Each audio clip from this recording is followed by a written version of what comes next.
Alright, so this is my Ouija board story. Um, it's not as scary as other stories, but to me it was pretty freaking scary. I don't need to, I don't feel like I don't need to go into research more this subject because when you get harmed yourself, like that's pretty scary, and that's by not even playing this game. I got hurt. But this is my story. When we were little, me and my cousin went to Toys R Us to purchase a Ouija board.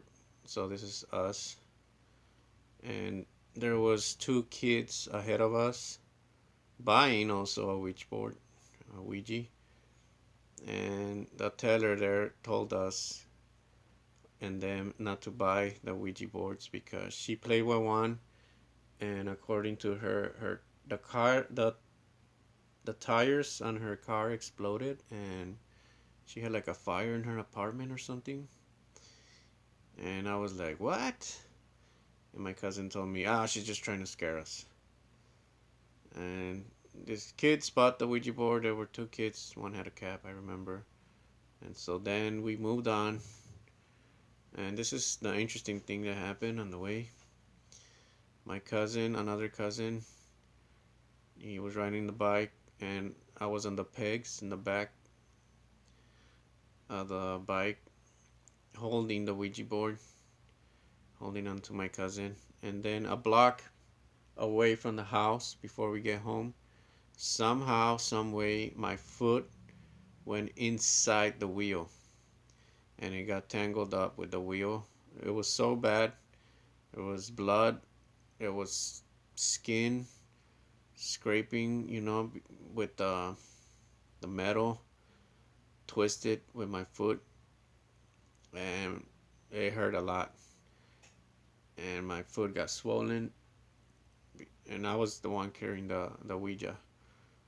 And so I didn't even play that. I was just carrying it, and that's what happened. But I knew it was something bad. And so my cousin had to basically carry me all the way home in his arms.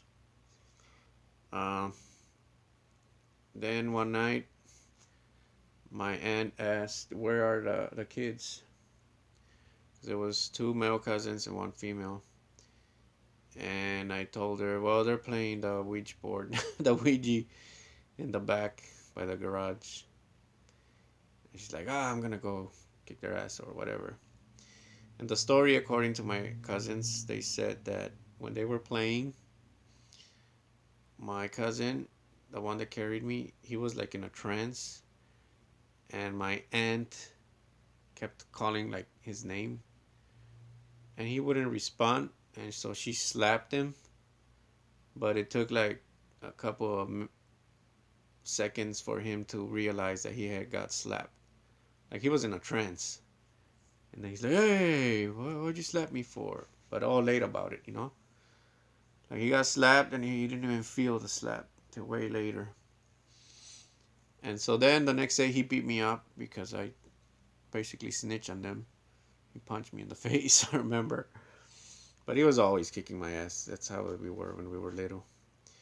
Then this same cousin, the other cousin, the one in the picture here that purchased the board with me, he said that he played it again in the garage with two of his neighbors, and that they were playing with it like really crazy, like pissing it off basically, and that the triangle like went all crazy, and it just stopped. But they were asking it things like, "What do you look like?"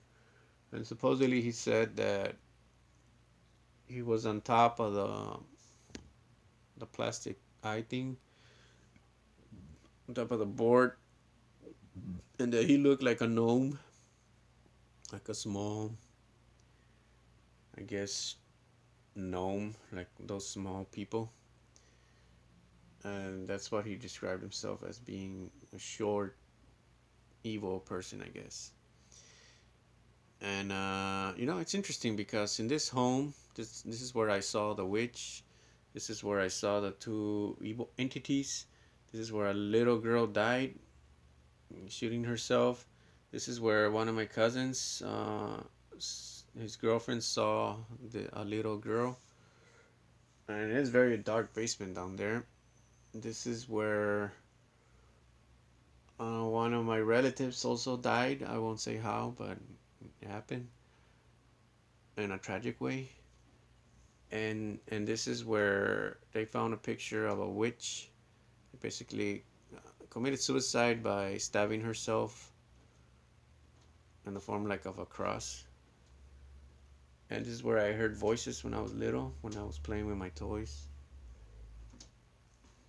And this is where I saw those shadow people too. And so, and this is also the same house where my father found a wallet, and in the wallet it had like a evil magic hand with symbols of witchcraft. This is the same house, and so it's just crazy, you know. And that house, it's no longer, a, you know, it's not part of the family anymore. They sold it or they lost it or something, and it's abandoned right now. So you can only imagine the things that go on now. Like I feel very sorry for the people that move into this house. It's in Chicago. It's around 21st Place, and it's close to Ashland, between Wood and Paulina. And it's the one that has like the Flintstone look. It's got a white, like white big rocks, like a Flintstones. It will stand out from the rest of the homes, and it's boarded up right now. This house. So whoever buys this property, I feel so sorry for them. But it'll be interesting to see if they have any scary stories, because this house, man, they say, my cousin says that there was nights that all the windows will shake and vibrate, like really violently. Something's going on in the house for sure. It's even worse than my house. And my house it was pretty bad. Now and then, not too much now, but when we moved in here, it was, you could clearly hear footsteps in the attic, and we had all these. My father has all these stories, which I'll make a video on that too. And I have stories. My mom, my sister, even our pets, if they were here. But as bad as this house was, that house was worse. All right, people, take care. Don't play with a Ouija board. Fuck that. Just don't do it. And I get the urge sometimes. I want to play it, but I'm too chicken. So don't do it. All right, take care. Bye bye.